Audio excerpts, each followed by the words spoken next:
இங்கே ஊர்லேருந்து காலாக மாங்காய் கொடுத்து விட்டாங்க. ஏற்கனவே 3-4 ரவுண்டு ஊர்லேருந்து மாங்காய் வந்துருச்சு. மாமி எல்லோரும் கொடுத்து விட்டாங்க. இது போக நான் வேறு ஊருக்கு போய் ஒடிச்சிட்டு வந்தேன். இதுக்கு முன்னாடி ஒடிச்சிட்டு வந்த மாங்காயெல்லாம் ஒரு சின்ன தப்பு பண்ணியாச்சு. அப்படியே கொண்டு வந்து சாக்கில் கொட்டி வச்சிட்டோம். அது பாதி தான் சாப்பிட்ற மாதிரி இருந்துச்சு. பாதி ஃபுல்லாக கெட்டு போயிடுச்சு.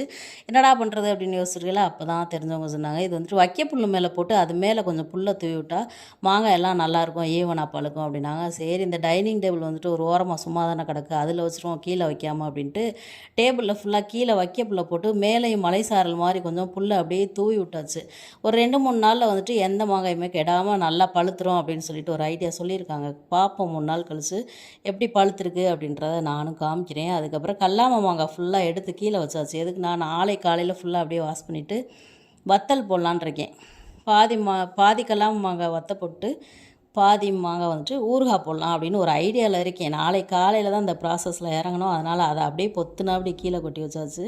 இன்றைய நாள் வந்துட்டு இனிதாக அமைய எல்லாருக்குமே வாழ்த்துக்கள். மீண்டும் ஒரு வீடியோவில் பார்க்கலாம். டாட்டா.